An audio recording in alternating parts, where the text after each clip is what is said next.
वासुदेवाय। ॐ नमो भगवते वासुदेवाय। ॐ नमो भगवते वासुदेवाय। ॐ अज्ञानतिमिरन्धस्य ज्ञानाञ्जनशलाकया चक्षुरुन्मिलितं येन तस्मै श्रीगुरवे नमः। नमो ॐ विष्णुपादाय कृष्णप्रेष्ठाय भूतले श्रीमते भक्तिवेदान्त स्वामिनिति नामिने। नमस्ते सारस्वती देवे गौरवाणी प्रचारिणे निर्विशेषा शून्यवादी पाश्चात्य देशतारिणे। जय श्री कृष्ण चैतन्य प्रभु नित्यानंद श्री अद्वैता गदाधर श्रीवासादि गौर भक्त वृंद। हरे कृष्णा कृष्णा कृष्णा हरे हरे, हरे Ram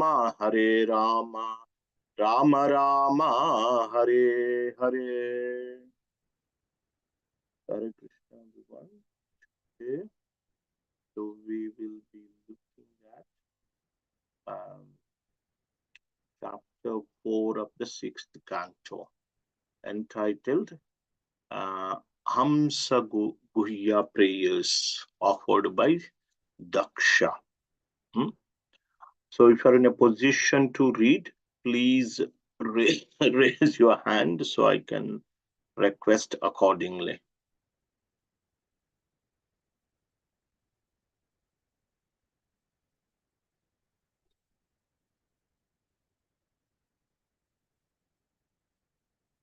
Okay, Arya. Thank you. Then Aravind Prabhu. Okay.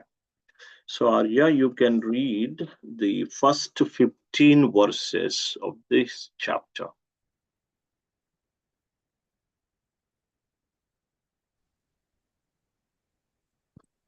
Hare Krishna Prabhuji.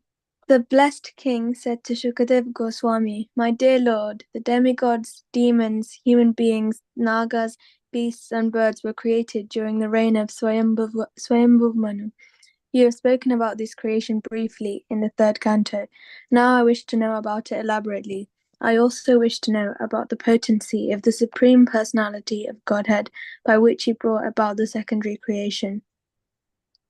Suta Goswami said, "O great sages assembled at Naimisharanya, after the great yogi Shukadev Goswami heard King Parikshit's inquiry, he praised it and thus replied." Shukadeva Goswami said, "When the 10 sons of Prajinabarhi emerged from the waters in which they were performing austerities, they saw that the entire surface of the world was covered by trees. Because of having undergone long austerities in the water, the Prajetas were very angry at the trees. Desiring to burn them to ashes, they generated wind and fire from their mouths.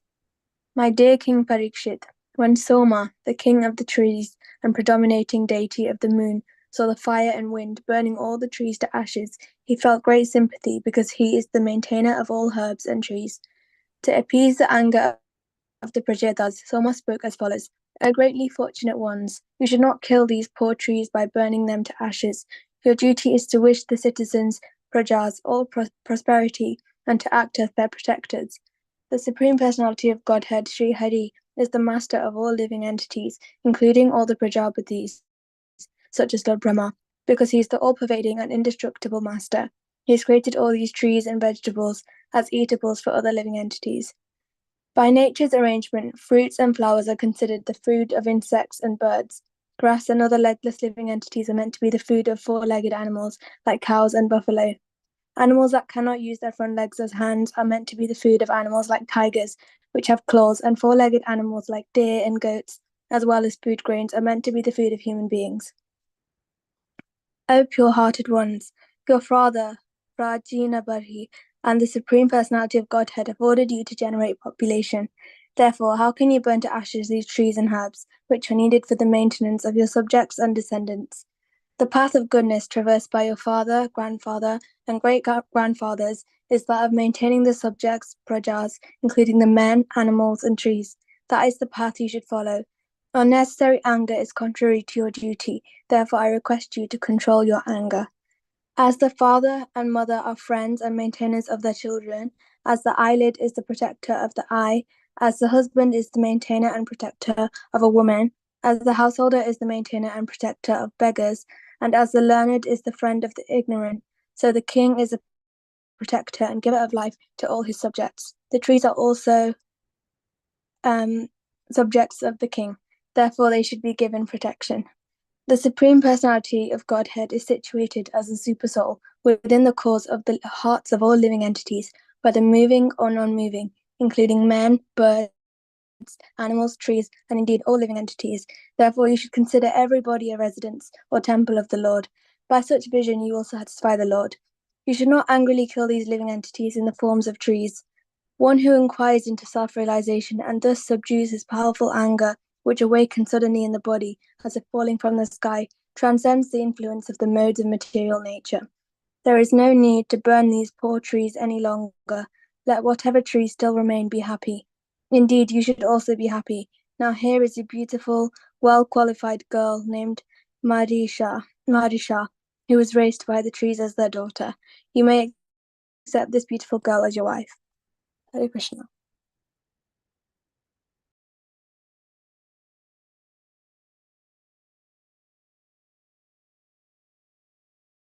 Prabhu, you are muted. Thank you, Prabhu. Um,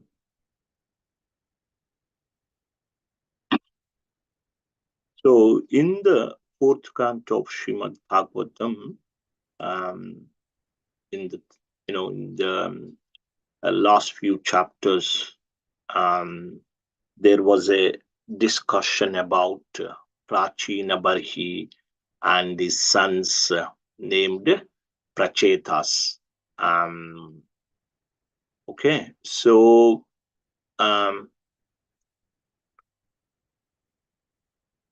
here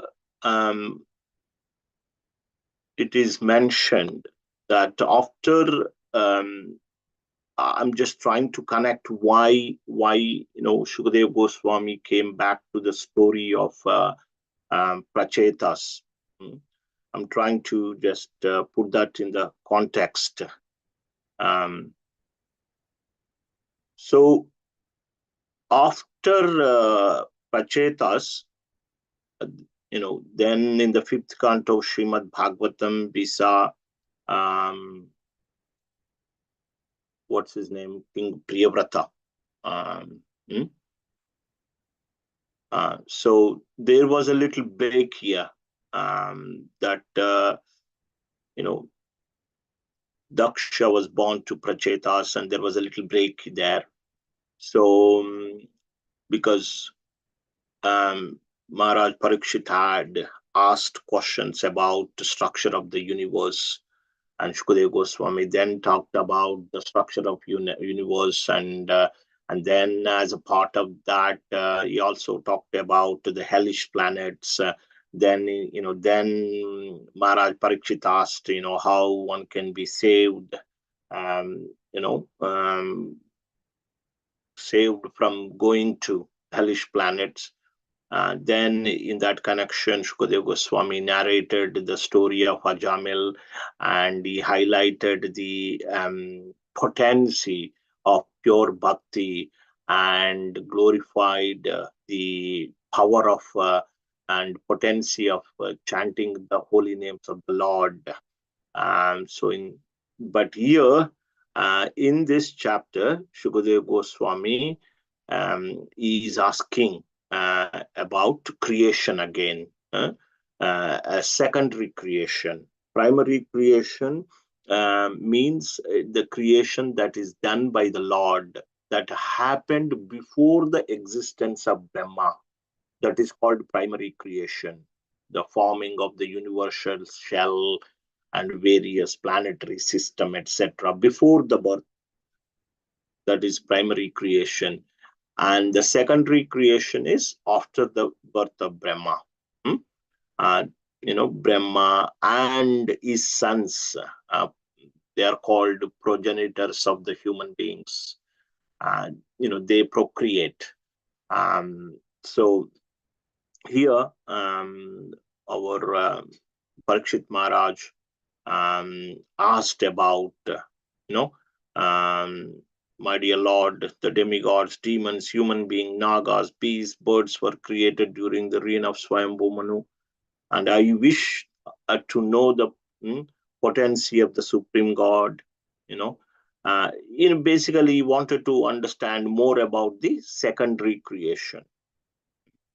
So Shukadeva Goswami, then we discussed this in the fourth canto of 30th chapter.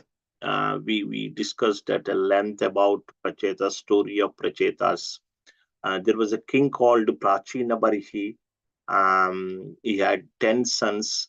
Collectively, they were known as Prachetas. They were ordered by Prachina Barihi, their father, to beget children, procreate basically. But before begetting children, they decided to perform some devotion. So we all know that they were walking, and eventually they came to a big reservoir. And so it was very calm and peaceful.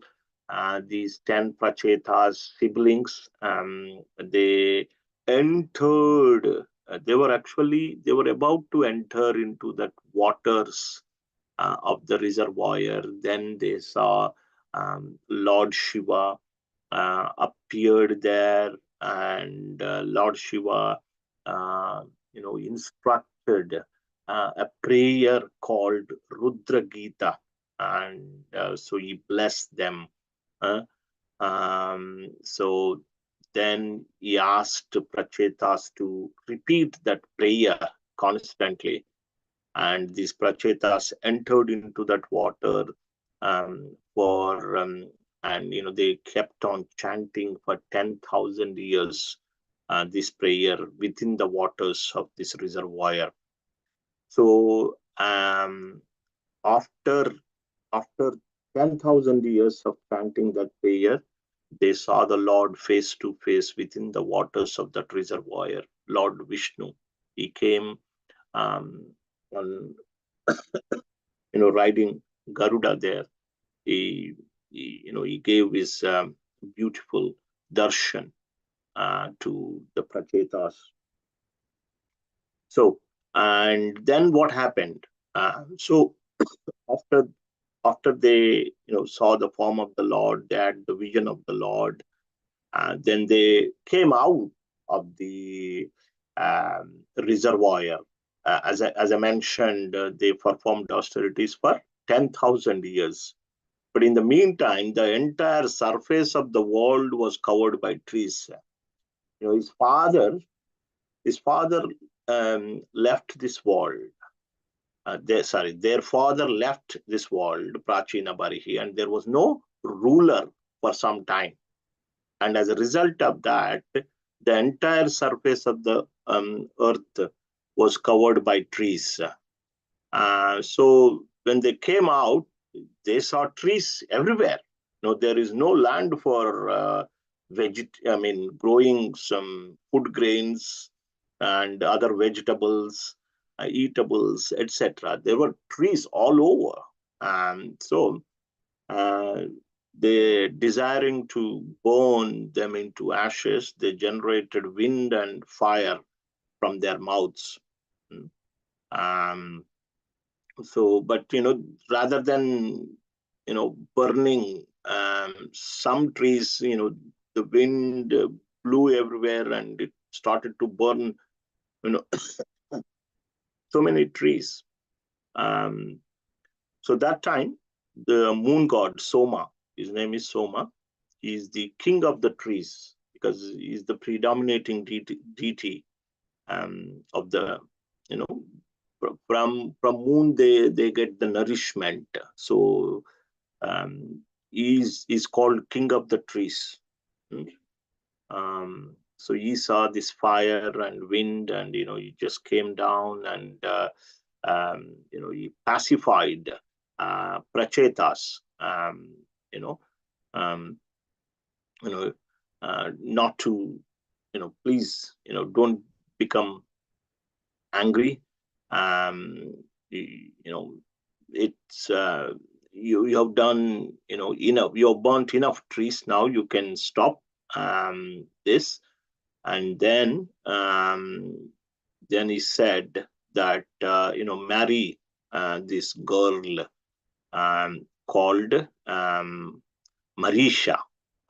So this girl was raised by the trees. So the remaining trees, being very much afraid of the Prachetas, immediately delivered their daughter at the advice of Lord Brahma. So this daughter named is Marisha. She's actually, was raised by the trees and moon god, basically. So she was born to Kandu. Kandu was a great sage. When he was performing austerities, Indra was afraid of him. So he sent a society girl called Pramlocha. So through their union, a child was born. But Pramlocha said that she's not going to maintain because she's an heavenly Apsara angel. So she left. So Kandu also said, I have to continue my austerities. So he left. So she was then accepted by the trees, and the moon god raised it. So this daughter named Marisha was handed over to the Prachetas, 10 Prachetas. So yeah, that's where, yes. So raised by, yeah, you may accept the beautiful girl as your wife. So we'll continue reading. So they begot one son called Daksha. So we will discuss that. So from 16 to 22, this is a very short section. If you would like to read, who would like to read next? Bhuneshwari Mataji, please. Hare Krishna. 16 to 22, 16, please. yeah. Text 16. Sukdev Goswami continued, My dear king, after thus specifying the Prasetas, Soma, the king of the moon, gave them the beautiful girl born of Pramlocha Apsara. The Prachetas all received Pramlocha's daughter, who had high, very beautiful hips, and married her according to the religious system. Text 17. In the womb of that girl, the Prasetas all begot a son named Daksha, who filled the three worlds with living entities. Text 18. Sukdev Goswami continued, Please hear from me with great attention how Prajapati Daksh, who was very affectionate to his daughters, created different types of living entities through his semen and through his mind. Text 19. With his mind, Prajapati Daksh first created all kinds of demigods, demons, human beings, birds, beasts, aquatics, and so on. Text 20. But when Prajapati Daksh saw that he was not properly generating all kinds of living entities, he approached a mountain near the Vindhya mountain range, and there he executed very difficult austerities. Text 21. Near that mountain was a very holy place named Agamarshana. There, Prajapati Daksh executed ritualistic ceremonies and satisfied the Supreme Personality of Godhead, Hari, by engaging in great austerities to please him. Text 22. My dear king, I shall fully explain to you the Hams Guhya prayers, which were offered to the Supreme Personality of Godhead by Daksha, and I shall explain how the Lord was pleased with him for those prayers. Thank you, Mataji. You can read the next section also if you stay there. Yeah, sure. So this section is very short. Here you can see that after marrying the girl named Marisha, Prachetas, they begot one son in the womb of Marisha, and that son is named Daksha. Hmm? If you remember well, in the beginning of fourth canto of Srimad Bhagavatam, there is the story of Daksha. Um, so in that, he offended Mahadev, great Lord Shiva. Shiva is considered to be Vaishnavanam Yatha Shambhu, is the best of the Vaishnavas, topmost of the Vaishnava.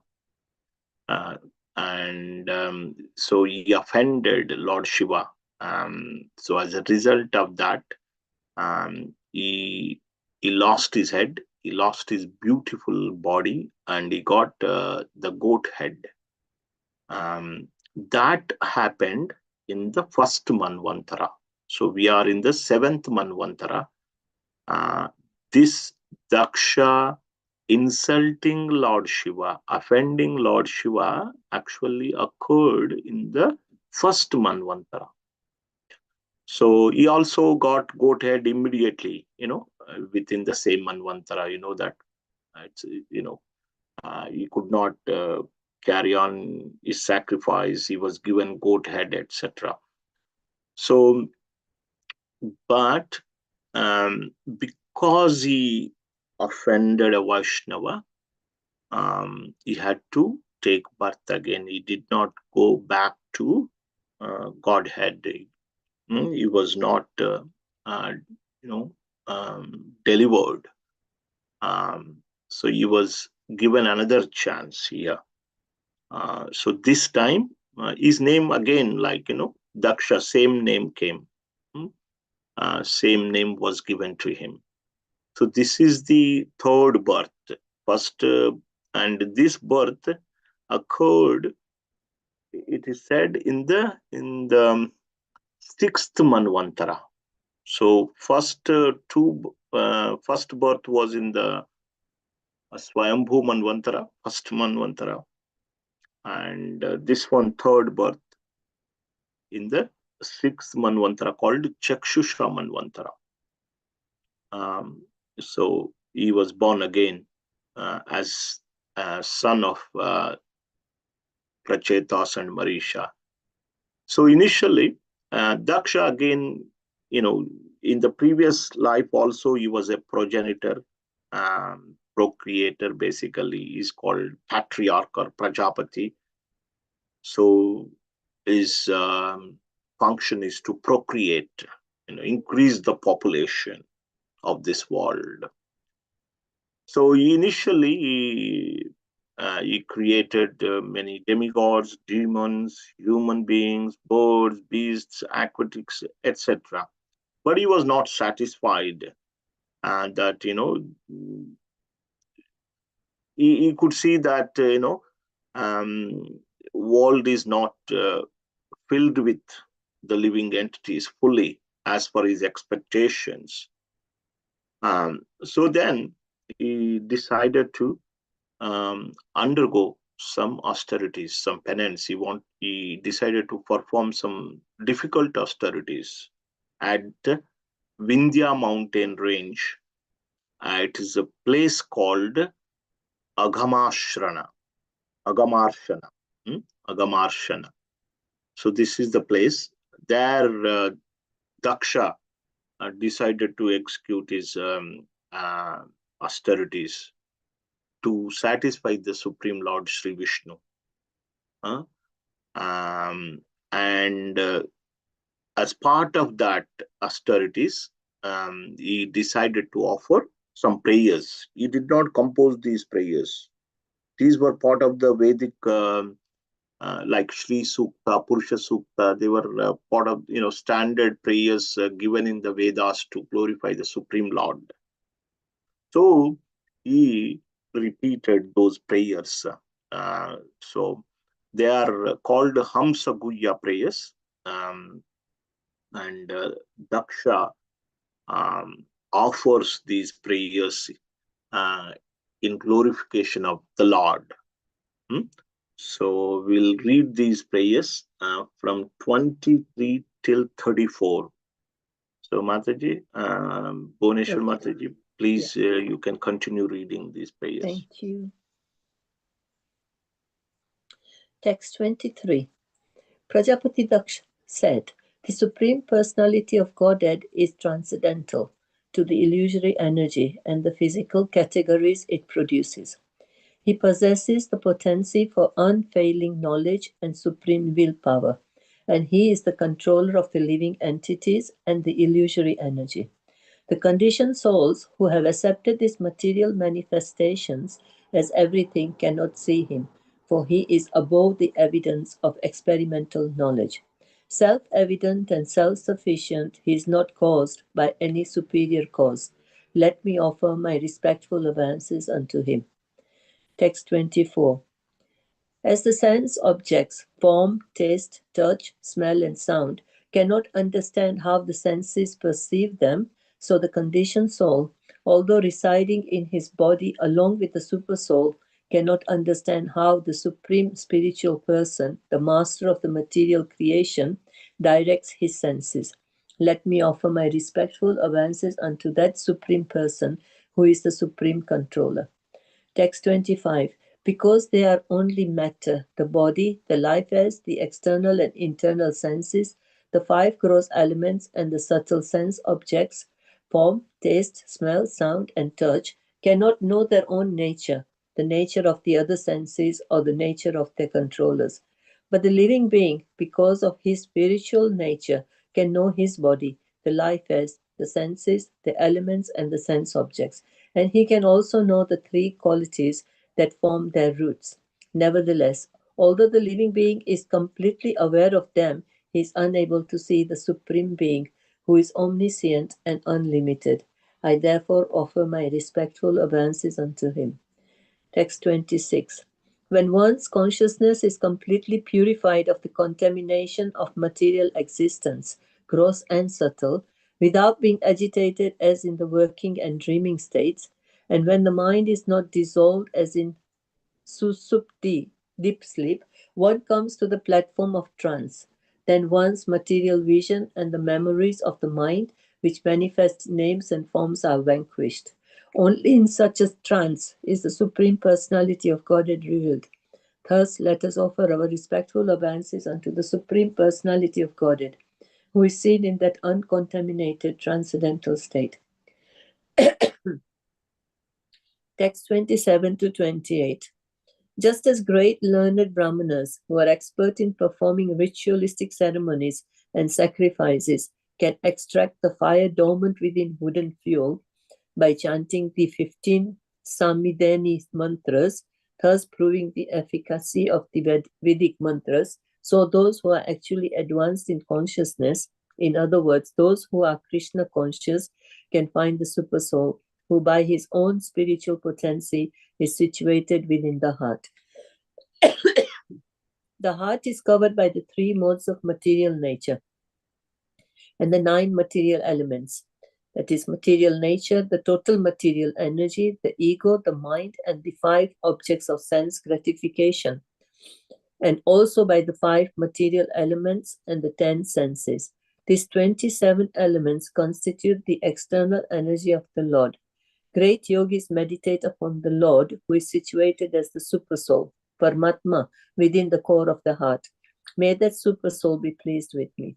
The Supersoul is realized when one is eager for liberation from the unlimited varieties of material life. One actually attains such liberation when he engages in the transcendental loving service of the Lord and realizes the Lord because of his attitude of service. The Lord may be addressed by various spiritual names, which are inconceivable to the material senses. When will that Supreme Personality of Godhead be pleased with me? Text 29. Anything expressed by material vibrations, anything ascertained by material intelligence, and anything experienced by the material senses or concocted within the material mind is but an effect of the modes of material nature, and therefore has nothing to do with the real nature of the Supreme Personality of Godhead. The Supreme Lord is beyond the creation of this material world, for he is the source of the material qualities and creations. As the cause of all causes, he exists before the creation and after the creation. I wish to offer my respectful obeisances unto him. Text 30. The Supreme Brahman, Krishna, is the ultimate resting place and source of everything. Everything is done by him. Everything belongs to him, and everything is offered to him. He is the ultimate objective, and whether acting or causing others to act, he is the ultimate doer. There are many causes, high and low, but since he is the cause of all causes, he is well known as the Supreme Brahman, who existed before all activities. He is one without a second, and has no other cause. I therefore offer my respects unto him. Text 31. Let me offer my respectful obeisances unto the all-pervading Supreme Personality of Godhead, who possesses unlimited transcendental qualities, acting from within the cores of the hearts of all philosophers who propagate various views. He causes them to forget their own souls, while sometimes agreeing and sometimes disagreeing among themselves. Thus he creates within this material world a situation in which they are unable to come to a conclusion. I offer my obeisances unto him. Text 32. There are two parties, namely the theist and atheist. The theist who accepts the supersoul finds the spiritual cause through mystic yoga. The Sankhyaite, however, who merely analyzes the material elements, comes to a conclusion of impersonalism and does not accept the supreme cause, whether Bhagwan, Paramatma, or even Brahman. Instead, he is preoccupied with the superfluous external activities of material nature. Ultimately, however, both parties demonstrate the absolute truth because although they offer opposing statements, the object is the same ultimate cause. They are both approaching the same Supreme Brahman, to whom I offer my respectful obeisances. Text 33. The Supreme Personality of Godhead, who is inconceivably opulent, who is devoid of all material names, forms, and pastimes, and who is all-pervading, is especially merciful to the devotees who worship his lotus feet. Thus, he exhibits transcendental forms and names with his different pastimes. May that Supreme Personality of Godhead, whose form is eternal and full of knowledge and bliss, be merciful to me. Text 34. As the air carries various characteristics of the physical elements, like the aroma of a flower or colors resulting from a mixture of dust in the air, the Lord appears through lower systems of worship according to one's desires, although he appears as demigods and not in his original form. What is the use of these other forms? May the original Supreme Personality of Godhead please fulfill my desires. Thank you very much, Mataji. So this is glorification of the Supreme Lord. These are the prayers called Amsaguya prayers offered by Daksha in glorifying. It's called Stuti, offer prayers. You glorify the Lord.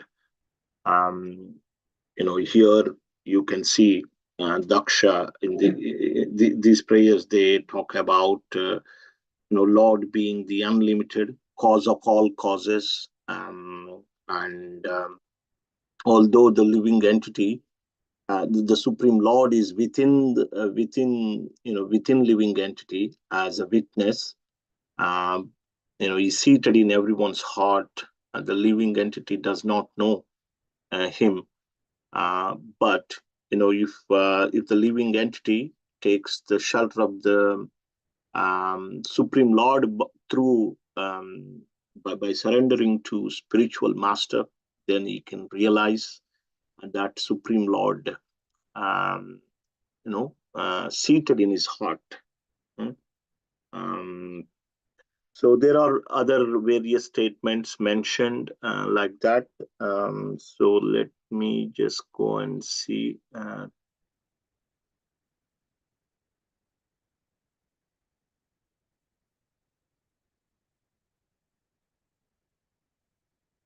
I'll read this one. Yeah.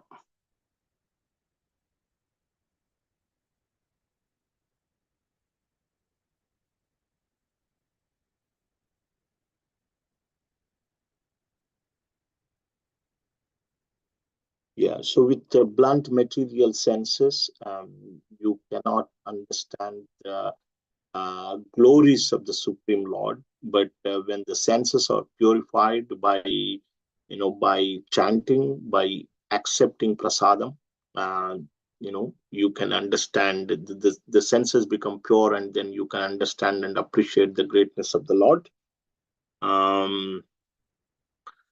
So.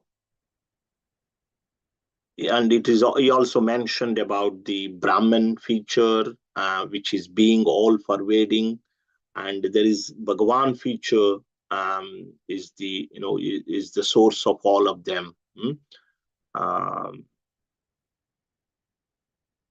Yeah. Okay, so yeah, basically he offered his respectable obeisances in glorifying the Lord. So now we will see the last section, which is slightly bigger, but we'll divide in two. So text 35 to 42 we read.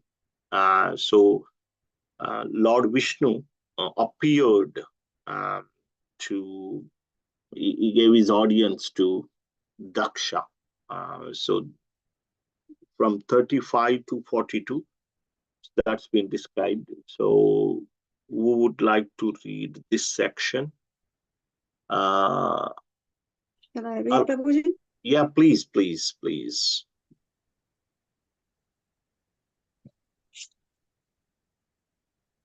Thank you.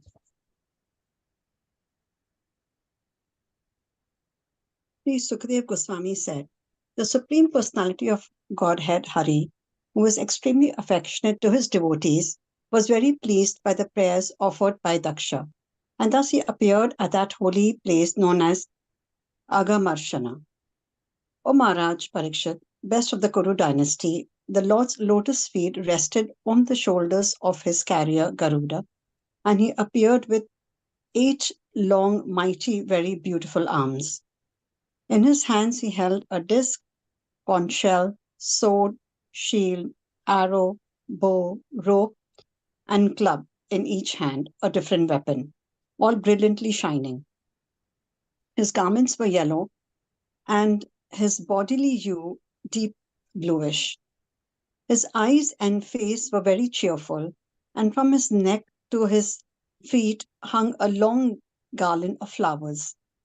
His chest was decorated with the Kaustuba jewel and the mark of Shivatsa. On his head was a gorgeous round helmet, and his ears were decorated with earrings resembling sharks. All these ornaments were uncommonly beautiful. The Lord wore a golden belt on his waist, bracelet on his arms, rings on his fingers, and ankle bells on his feet. Thus decorated by various ornaments, Lord Hari, who is attractive to all the living entities of the 3 worlds, is known as Purushottam, the best personality. He was accompanied by great devotees like Narad, Nanda, and all the principal demigods, led by the heavenly king Indra and the residents of various upper planetary systems such as Siddhaloka, Gandharvaloka, and Charanaloka. Situated on both sides of the Lord and behind him as well, these devotees offered him prayers continuously. Text 40. Seeing that wonderful effulgent form of the Supreme Personality of Godhead, Prajapati Daksha was first somewhat afraid, but then he was very pleased to see the Lord, and he fell to the ground like a stick to offer his respects to the Lord. Text 41. As rivers were filled by water flowing from a mountain, all of Daksha's senses were filled with pleasure. Because of his highly elevated happiness, Daksha could not say anything but simply remained flat on the ground. Text 42. Although Prajapati Daksha could not say anything, when the Lord, who knows everyone's heart, saw his devotee prostrate in that manner and desiring to increase the population, he addressed him as follows. Thank you, Mataji. So you can read, if no one is there, you can continue reading later on. Okay. So this one you can see here, Lord appeared. I will show a picture that usually, sometimes he sits on Garuda, but this time, he stood up on Garuda with the 8 arms, holding various weapons. And you can see he was also accompanied by devotees like Narada, etc. And other Gandharvas were there singing. So this is and Lord's form was fully described um, by Shukadeva Goswami. So that's various ornaments. His chest was decorated with Kaustuba jewel, and on the chest there is a mark called Srivatsa, and he wore yellow garments and different weapons. His bodily hue is deep bluish. He was cheerful, always happy. And he wore that garland of flowers. So, as I mentioned, Narada and Nanda were there, and demigods also there, King Indra and other residents of various upper planetary system, Gandharvas, as I said, they were also there. So, Daksha became super happy, extremely pleased to see the beautiful form of the Lord. And immediately he fell to the ground like a stick to offer obeisances, prostrated obeisances. His eyes, were very jubilant. Daksha's senses were very, very filled with pleasure. He could not say, he was too happy, not able to speak a word at all, just remained flat on the ground. That time, Lord Vishnu, knowing the heart of his devotee, the main purpose of this austerity is like, he wanted to increase the population of this world. So the Lord spoke to Daksha as follows. So from text 43 to 54. So if no one is there, Meena Mataji can kindly continue reading. Text 43. The Supreme Personality of Godhead said, O most fortunate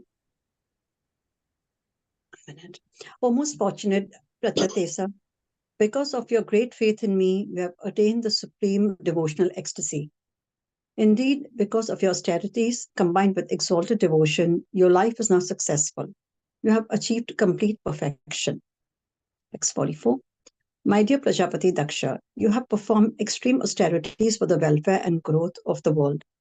My desire also is that everyone within this world be happy. I am therefore very pleased with you because you are endeavoring to fulfill my desire for the welfare of the entire world. Text 45. Lord Brahma, Lord Shiva, the Manus, and all the other demigods in the higher planetary systems, and you Prajapatis, who are increasing the population, are working for the benefit of all living entities. Thus, your expansions of my marginal energy are incarnations of my various qualities. Text 46. My dear Brahma, austerity in the form of meditation is my heart. Vedic knowledge in the form of hymns and mantras constitutes my body, and spiritual activities and ecstatic emotions are my actual form. The ritualistic ceremonies and sacrifices, when properly conducted, are the various limbs of my body. An unseen good fortune proceeding from pious or spiritual activities constitutes my mind, and the demigods who execute my orders in various departments are my life and soul. Text 47. Before the creation of this cosmic manifestation, I alone existed with my specific spiritual potencies. Consciousness was then unmanifested, just as one's consciousness is unmanifested during the time of sleep. Text 48. I am the reservoir of unlimited potency, and therefore I am known as unlimited or all-pervading. From my material energy, the cosmic manifestation appeared within me. And in this universal manifestation appeared the chief being, Lord Brahma, who is your source and is not born of a material mother. Text 49 and 50.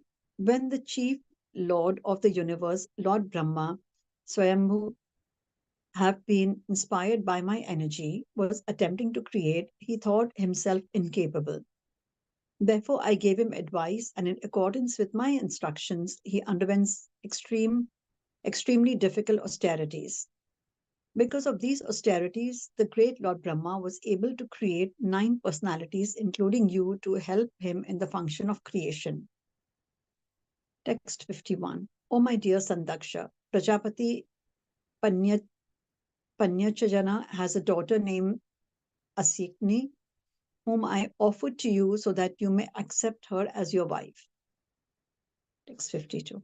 Now unite in sexual life as man and woman, and in this way, by sexual intercourse, you will be able to beget hundreds of children in the womb of this girl to increase the population. Text 53. After you give birth to many hundreds and thousands of children, they will also be captivated by my illusory energy and will engage, like you, in sexual intercourse. But because of my mercy to you and them, they will also be able to give me presentations in devotion. Text 54. Shukdev Goswami continued. After the creator of the entire universe, the Supreme Personality of Godhead, Hari, had spoken in this way in the presence of Prajapati Daksha, he immediately disappeared as if he were an object experienced in a dream. Hare Krishna. Thank you, Mataji. So, yes, Manjurada Mataji, you wanted to say something? Prabhu, I'm a bit confused. We discussed that in the first Manvantara, Daksha married, it was Daksha in the Mahadev episode when it was with Sati. Then in the third one, it was the Chakshusha Manvantara where we are dealing with the Prachetas and the Marisha. Yeah, Yeah. girl named Marisha. Yeah, and then they have the son called Daksha. Now, Yeah. what is this Akshina who's married? Are we still in this mantra only? Sixth one, or where are we now? Yeah. So we are in 7th one, but Lord Vishnu said that Daksha can marry a girl called Asikni, the daughter of Panchajana.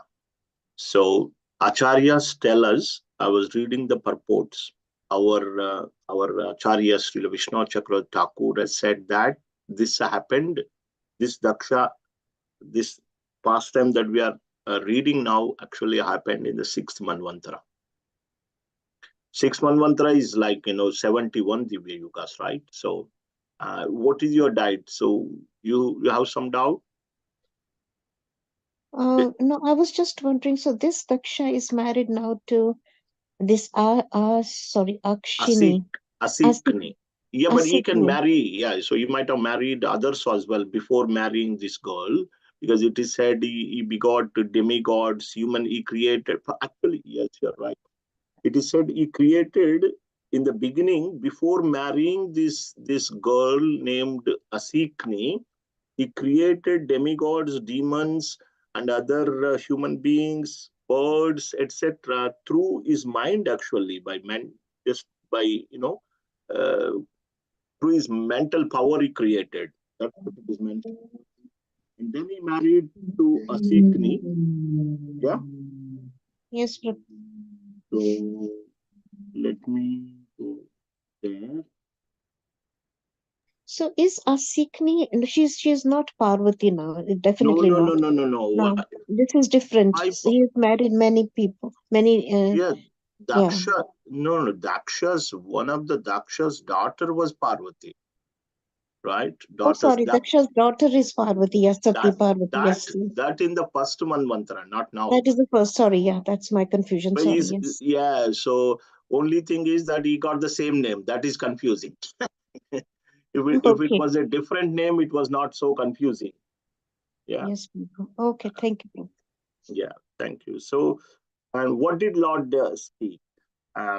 Lord said he was very, very pleased with Daksha's austerities.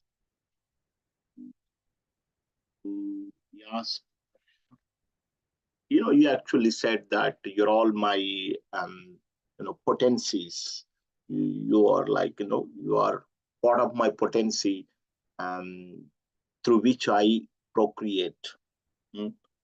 And um, then I mentioned about, um, he can accept this girl called Asikni and beget children, procreate. So here our Acharya's comment again, you know, though the Lord mercifully showed his beautiful form to Daksha, he cast Daksha onto the path of karma and material enjoyment, and not into the sweet ocean of his prema bhakti. This is because the influence of his offense to the great devotee Shiva had not been completely removed. So he was fully entangled in procreation. If you read the purports, it is clearly mentioned that he begets, you would see that how many thousands of children he procreated. All of them, these were delivered by Narada. You can see that in the later chapter, in the 5th chapter, the next chapter, we would see. So he was just engaged in this. But according to our acharyas, it is because his offense was not fully nullified. As a result of that, he was given this particular role, material enjoyment and path of karma. So that's what's been mentioned. And of course, after speaking like this, Lord had disappeared from that site. And, yeah, it was like a dream for him. Okay, Purna Mataji, you have anything to say? Hare Krishna, Prabhu. Hari. Prabhuji, question. So here, when Lord Hari appeared, he did not mention that you are Brahma's child. Yes, in the past life. In the past life, okay, not in this one, right? Not this one. This one is Prachetas. Right. He is the son of Prachetas. Yes. So initially, yes, there is a connection. You are right. Initially, in the Swayambhu Manvantara, he was son of Brahma. Yes. He was son of Brahma. That is mentioned also. Yes. Yeah. That time also his role was to procreate only. Yeah. So that role is being continued. Right. But such a vast difference between Prachetas and him.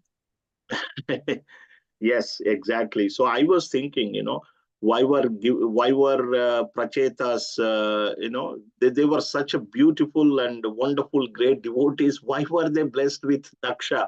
When I was reading this pastime, I could not understand. That was the thought that was going through my mind. So sometimes we don't understand everything anyway. So yeah. Okay. Maybe his job procreate, and that's why somebody has to do it. Somebody has to do it. Yes. So because he had that desire, yes, rather than engaging in the pure loving pastime, so he was given full. So okay, so this chapter is simple. So when Parikshit Maharaj asked about the creation, secondary creation, which is called Visarga, then Shukadeva Goswami talks about the pastime of Prachetas and Daksha. Prachetas underwent austerities for 10,000 years by chanting the mantra given by Mahadev Shiva for 10,000 years. And they, at the end of 10,000 years, they saw the Supreme Lord face to face within the waters of the great reservoir. And then when they came out, it was long time, and they could see the trees all over, and they decided to burn some of them so that they can create some place for growing vegetables, food, and food grains, etc. Yeah, they. Okay, so and that time the master of the trees, protector of all the trees, is called Moon God. He came down and he pacified. Yes, you now accept the daughters, a girl named Marisha, who was raised by the trees. And Prachetas married this girl named Marisha and begot Daksha. This is the sixth Manvantara as per our acharyas. So this is the third birth of Daksha. And initially created some living entities, but he was not satisfied. In the sense, he's not able to increase the population. Then he decided to perform austerities at the foothill of Vindhya mountains, and he decided to offer a standard Vedic prayer known as Hamsa Guhya, which glorifies the Lord's greatness, potency.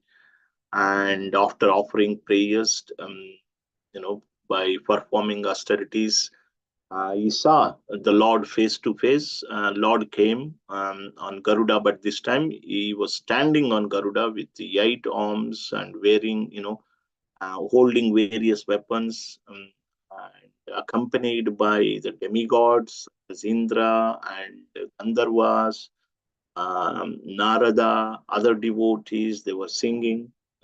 So Lord came there, and seeing that beautiful, wonderful form of the Lord, Daksha, he fell like a rod onto the ground. He was overjoyful, very excited, very pleased, but he was, out of that happiness, he could not even say a word. So knowing the desire of Daksha, Lord spoke and addressed him, and asked him to marry this girl called Asikni, daughter of Panchajani, and beget, continue to and then beget children.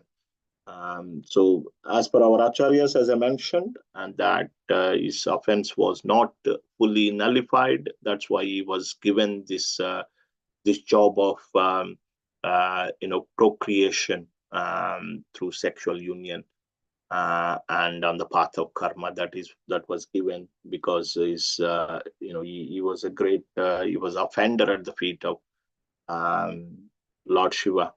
So I thought, the offense was nullified after he got the goat head, but our acharyas like Vishnu Chakravarti mentions that the offense was not fully nullified. I think it remained a little bit. Of course, yes, that was used, for the service of the Lord anyway, through procreation. Okay, so with that, we conclude this chapter. Thank you very much, and Hare Krishna. Hare Krishna, Prabhuji. Thank you very much. Thank you. Thank you very much, Prabhuji. Hare Krishna. Thank you.